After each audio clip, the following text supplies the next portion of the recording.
Hello and welcome back to another week of brews here on TCGplayer.com. I am Conley Woods, and this week we're bringing you a rug-colored deck with quite the curve.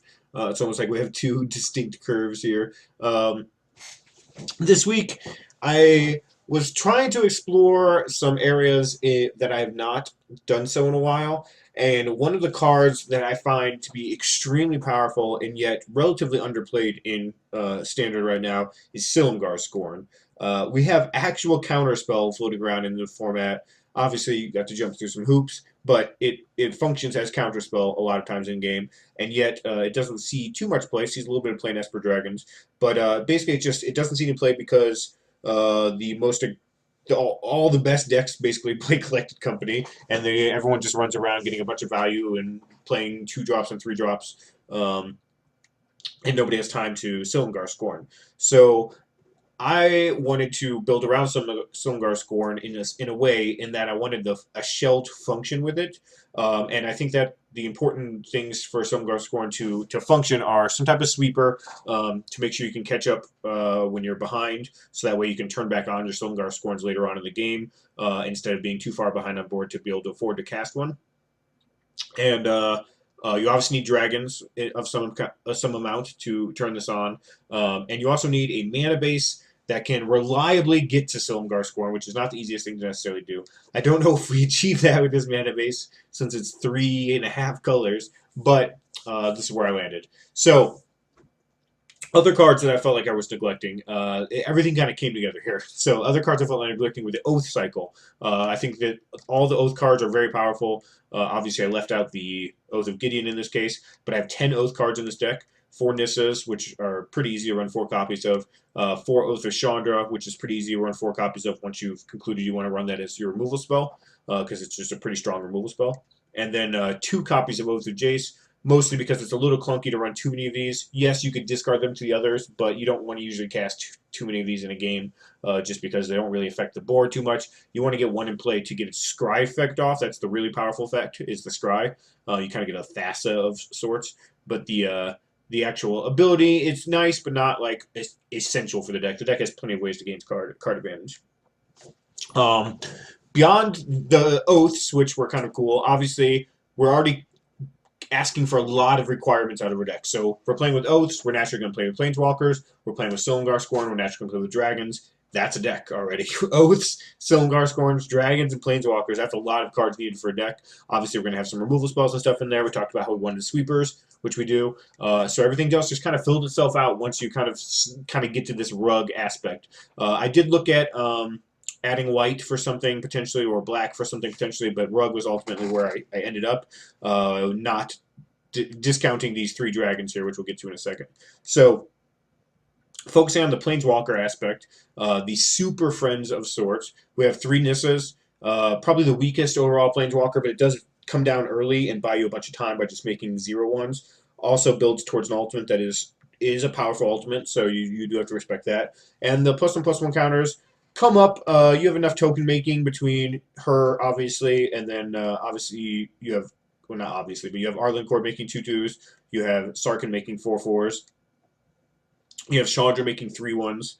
That, getting a +1/+1 counter will occasionally matter. You also have your lands. That's a big one. So +1/+1 counter is huge on Lumbering Falls in control matchups. So keep that one in mind. And then you also have Fume Rolls over here, which also benefit from getting +1/+1 counters since they get to swap that around a little bit. So overall, the second ability is not like the key part of this deck by any means. The main reason that she's essential in this deck is because she's a 3-drop that provides defense. But yeah, overall, still pretty solid card. I would still run 3 copies. 2 Arlinn. Not that she's bad. She's actually quite good in this deck, as you're going to see. I actually recorded the games for this already. You'll see she has a lot of opportunities to give +2/+2 and haste, and I guess vigilance as well, to a lot of our dragons. When you're talking about giving Jermoka +2/+2 vigilance and haste, that is a huge swing out of nowhere. Silumgar, same thing. You take a creature and you attack a Planeswalker out of nowhere for 5 or something like that.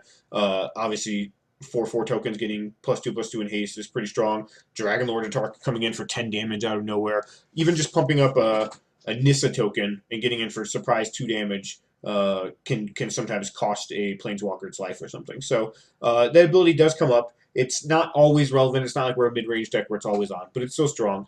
Usually you're going to play this and activate it for 0, put a 2/2 into play. Then you're going to have Bolt at your disposal.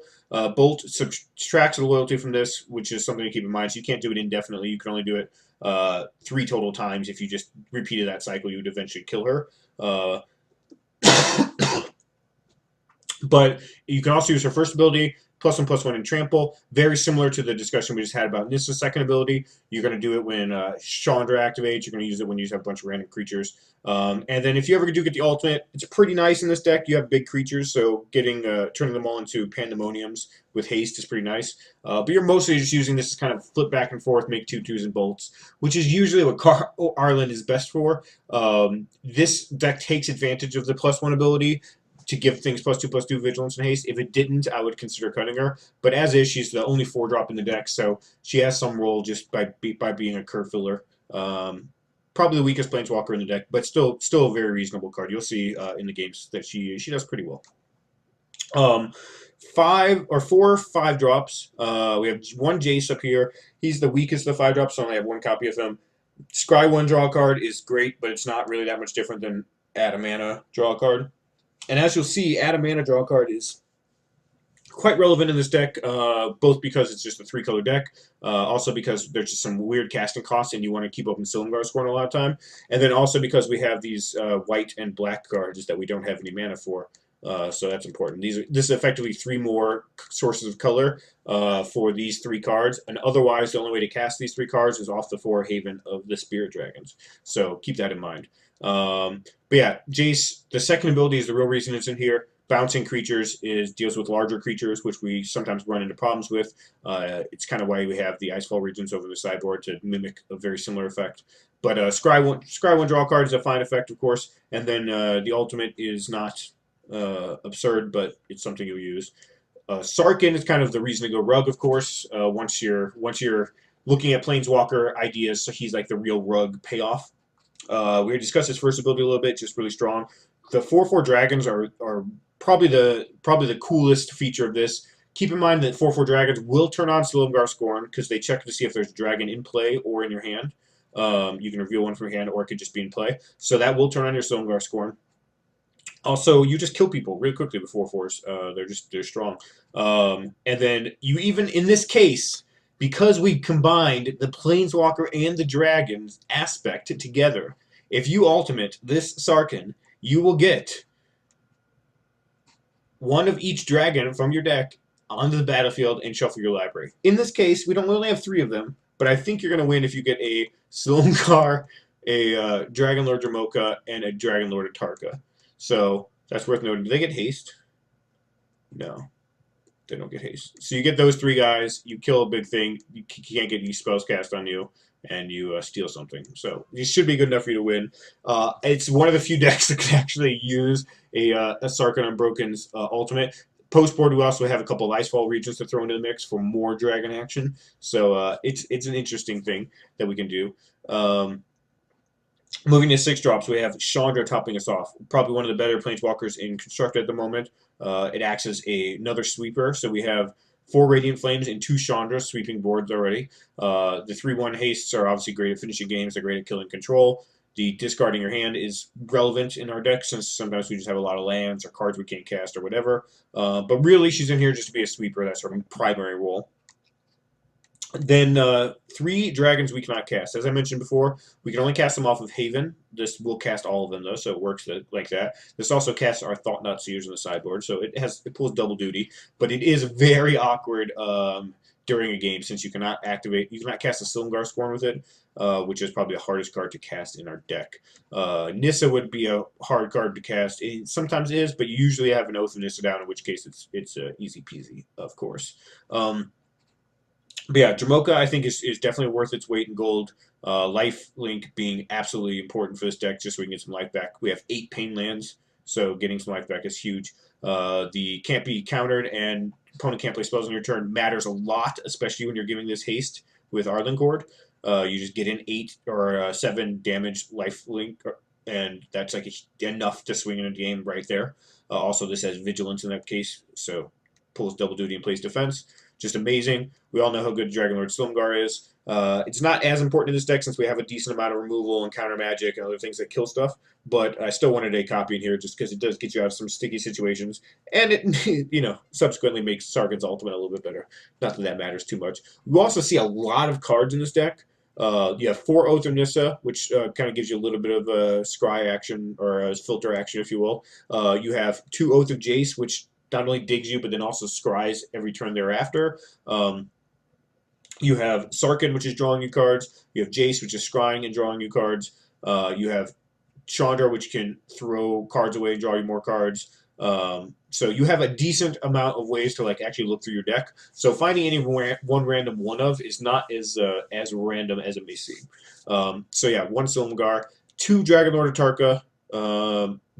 It's kind of our 7th and 8th sweepers, if you will. Another way to just shut down a lot of decks. Great, giving +2/+2 haste. Just kills planeswalkers, does everything. We have 4 Haven Spirit Dragons to return all those guys, so if they die, just feel free to lob them right back up to your hand. And then the random cards in the middle are basically, I think the only thing we didn't talk about was 1 Fiery Impulse, which is just in here as just a little bit of extra damage early on to keep fast creature decks in line. We can cast all of our 1-drops off of Sarkhan, so it's nice to have a couple of different options. Yeah, that is that. The mana base is pretty straightforward. 8 Pain lands, Shivan Reef and Yavimaya Coast. 8 Wandering Fumarole and Lumbering Falls, creature lands. 4 Haven of the Spirit Dragons, which is pretty essential, I think. And then the only remaining thing that I'm not 100% on, but I'm going to try, 3 Game Trail and 2 Forest. So these are often just going to be comes into play tapped green-red lands, but every once in a while we'll be able to forest them out. The idea of being here that we have 16 blue-lit sources over here, and only 8 of our red and 8 of our green. So this puts it up to 11 red and 11 green, and then gives green 2 more to go up to 13, which I think is important because of the Oaths and the Nissas. So 13 green sources, 16 blue sources, and 11 red sources as is, plus 4 Havens, and of course then we have other things to throw into the mix like Oath of Nissa. So I think the mana base will work out fine. It works out okay in the games, so we'll see. We'll pay attention to it. Sideboard, I made a mistake and only played a 13-card sideboard. I forgot that you're allowed to do that now, so my deck was valid with 13 cards, which I just didn't notice. I really struggled to want to find I didn't struggle to want to find. I wanted to find a way to deal with artifacts or enchantments. I struggled with those in my games, so I decided to add 2 Naturalize in here.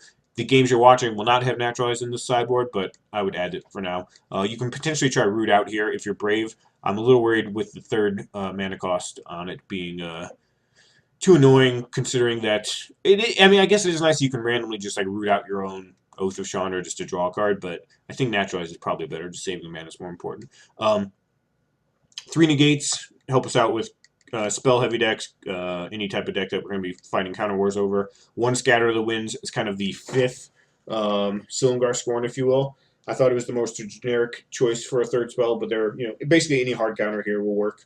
2 Icefall Regents to help with mid-range creature decks. We don't have many things to deal with big, large creatures, so this gives us a couple more options, and they're dragons, which is a benefit. 2 Naturalize, which I just described. You're going to run into weird decks that play like Howling Mines and Jace's Sanctums, and that's all on top of like Always Watchings and Stasis Snares and stuff like that. So there's just a lot of random enchantments and artifacts running around. I feel like it's probably pretty nice to have a couple of these in your deck. If you want to play something more versatile, you potentially can, like Conclave Naturalist is also an option. You get a 5-mana 4/4 out of that. I was picking the sleek, fast, super awesome option in Naturalize here.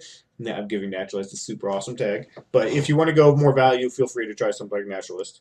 2 Roast to deal with all other big creatures along with our Icefall Regents. 1 more Fiery Impulse for the super aggressive fast decks. And then 4 Thought-Knot Seers to help fight other mid-range decks, other control decks, kind of just be our 4-drop that we're lacking in the main deck. I could easily see having this in the main deck, although I like our deck being a little creature light. It feels pretty good, just 5 creatures. The Thought-Knot Seers are relatively easy to cast. We have 8 Pain lands as well as 4 Haven of the Spear Dragons. So that gives us 8 total, or 12 total colorless sources for 4 cards, which I think is fine. So that is the deck.